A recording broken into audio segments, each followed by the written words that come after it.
og ég byrja að hlusta á þetta í betra næði heldur en áður og ég er bara skilin eftir og ég er bara að hlusta á þetta og ég hugsa bara að sagði mér enginn að ég mætti ekki taka þetta upp og ég hugsaði bara ég nenni ekki að vera í marga mánuði viðbót að segja ok, þetta var sagt þarna ég þarf að fá það staðfest eða neitt svoleiðis og þannig að ég bara tók upp megnið af þessu sem ég er og bara allt sem ég er að segja núna sko. Já, og þau hafa alveg örugglega ekki gert ráð fyrir þið og myndið taka þetta upp. Já, ég veit það ekki. En þau bönnuðu þeir ekki sérstaklega. Það var ekkit sérstaklega rætt að ég ætti ekki að gera það sko. En nú þegar að sko lögreglan á Suðurlandi er með einhverja formlega rannsókn á þessum PPP-leka svo kvöldum, árið 2025 eru þau að rannsaka þetta gamla mál, þá hljóta þeir að verða og eiga að fá aðgang á öllum þessum gögnum sem ætti þá að varpa ljósi á hvernig þessu var háttað hjá sérstökum saksóknara á þessum árum. Já, en ég fekk núna bara nýlega fyrir nokkrum dögum tölupóst frá saksóknara hjá lögreglunni á Suðurlandi þar sem að er bara staðfest að þessi gögn er ekki komin inn í þetta nýja mál og ef að verður tekin ákvörðun að setja þessi gögn inn í málið þá verður send formleg beiðni til ríkissaksóknara sko.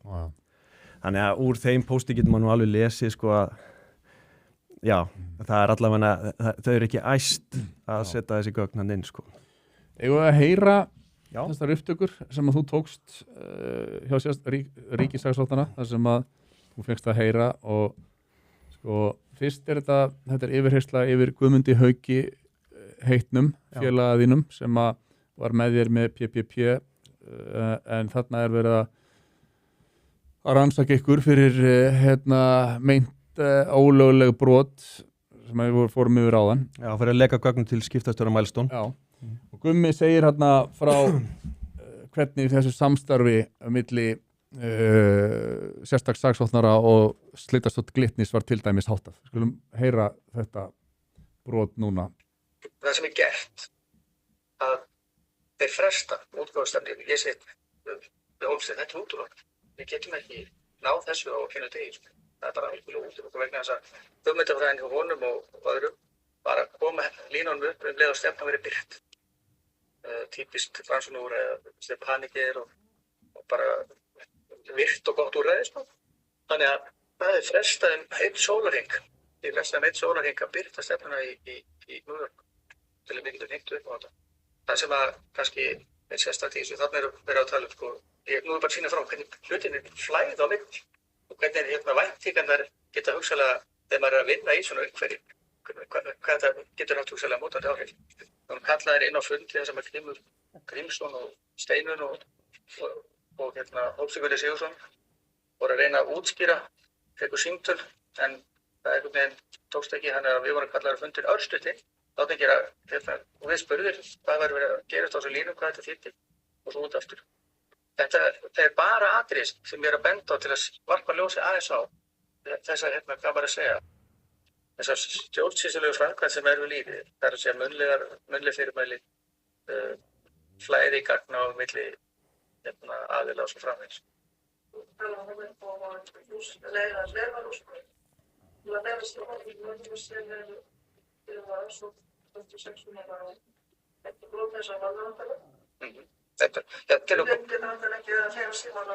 Nei, sko málið er það. Nei, nú er ég bara að segja hvernig þetta var. Ég er ekki...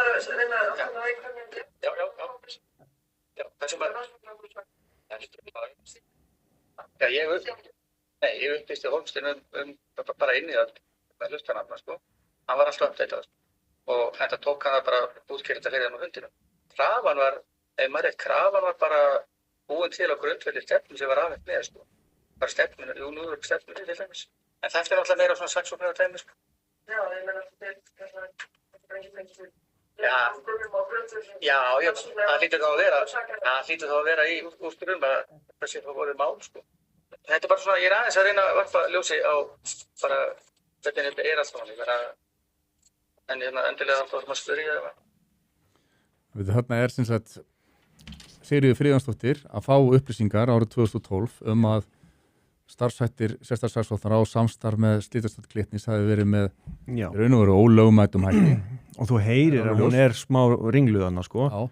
Og hún er að reyna að velta þig fyrir sér, hvernig gekk þetta svona hratt sko og hún að spyrja Gumma, býtu, það þá væntanlega vegna þess að sérstakur með eitthvað sakamálarannsókn því að annars getið náttúrulega ekki fengið hlustunar heimild á þessa menn sko. Það svona hálfpartin eins og hún vilji ekki heyra að þessi hlustun hafi verið bara byggð á gögnum slitastjórnar. Já, og sem bara eins og Gummi segir henni síðan. Hann bara, já, menna það, já, og svona líka við hann segir, sko, já, hún bara, krafan bara skrifið á grundvelli stefnunar, sko, í New York. Og sem alveg sérstakt, ef þið horfið síðan, sko, þeir sem eru að hlusta, ef þið síðan skoðið gögnin sem ég sett inn og skoðið hlustuna kröfuna sem þau eru að ræða þarna, það ekki orðum slitastjórnina, sko. Það er bara sagt að það séu ykkur fyrirhugaðar eru rannsóknar aðgerði sérstaks saksóknara. Já, einmitt. Og miklir hagsmunir í húfi, en það er látið eins og þetta sé bara byggt á rannsókn lögreglu en ekki slitastjórnar. Sem það sem hún á í erfiðleikum með okkur að þarna, sko, að hún svona býtu, það hlýtur að vera eitthvað sakamálarannsókn í gangi, annars fáið ekki hlustun á þessa menn, sko. Og það bara mál, nei, það var ekkert komin inn svoleiðis rannsókn í gang, sko. Og hún fær þetta líka í raun og veru þegar að hún yfirheyrði þig, þá fær hún þessar sömu upplýsingar, þið eru náttúrulega yfirheyrðir í sitt hverju lagi, skilum heyrt þetta næst upptökuna þegar sem að hún að yfirheyra þig sama mál. Og ég ætla að segja ykkur eitt dæmi enn sem að útskýra hvernig það er. Slitastjórn Glitnis hringir minnum í maí 2010 í Hólmstein Gauta Sigurðsson og segir að nú sé að fara á mánudaginn alþjóðlegar aðgerðir með kyrrsetningarbeiðnir á Jón Ásgeir og Hannes Márason og fleiri út allan heim. Hólmsteinn hringir okkur Gumma, við förum á fundinu í þennan sérstaka og við ræðum þetta mál og við förum síðan á fundinu í slitastjórninni og við biðjum þau að fresta aðgerðum 1 dag svo við höfum tök á því að setja upp refsimál í gang, setja refsimál í gang, sem byggt á gögnum frá þeim. Og þannig að við getum fengið úrskurðina í gegnum mánuðinum og hengt upp á línurnar á mánuðinum. Þau verða við þessari beiðni. Alheims aðgerðunum frestað 1 dag. Við náum að hengja upp allar símalínur á Pálma Haralds, á Jón Ásgeir Jónsson og fleiri. Og við byrjum að hlusta. Ég og Gummi. Þannig að við Hólmsteinn Gauti var svona alltaf óformlega með Glitnismáli. Hann lét okkur sem sína rannsækjara í það. Nei, ekki formlega með það. Þannig að hann fær ekki formlega út á efnismálinu fyrir í nóvember 2011. Þarna segir þú náttúrulega það sama og... Já, þetta sko, þannig ég bara að leggja áherslu á við hana að ná segni, sko, að þessi krafa bara byggð á gögnum frá slitastjórn og ástæðan náttúrulega bara mjög einföld að við ætlum bara ekkert að eyða eitthvað miklum tíma í að rannsaka þetta mál sjálfstætt, heldur bara byggja á stefnunni og koma hlustununum upp að því að eins og ég kannski búin að, minni reyndar ég hef sagt þér síðast að sko, þegar ég labba inn á lögustöðuna sko, þá mæti ég Grímsinni og þá hann hálf hlæjandi og segir sko, já Jón, nú loksins komið gott mál á Jón Ásgeir. Og þannig að sko ákvörðunin að hlusta, hún bara tekin á nokkrum klukktímum og það verður líka að hafa það í huga að þessi málatilbúnaði slitastjórnar Glitnis hún var bara sparkað út úr dómstólum í New York strax desember 2010 og sko það eru engin það er að því að við vorum eins og Gummi sagði á hann þetta allt svona munnlegt þannig að ef allir bara halda kjafti þá voða lítið hægt að gera og það eins og til dæmis að það þarf að setja þetta í samhengi til dæmis eins og við slitastjórn Glitnis af hverju leggur hún svona rosalega áherslu á það 2015 minnum mig, frekar 16 að þau séu með bara 10 milljarða sjóð eftir að vinnu þeirra líkur til þess að bara covera einhver bótamál sem getur hugsanlega komið upp. Hvað áttu við? Var slitastjórn Glitnis með...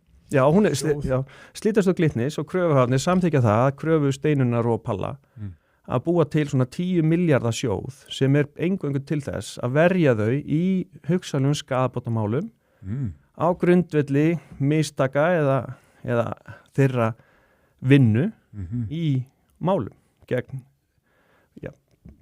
bara öllum málum. Já.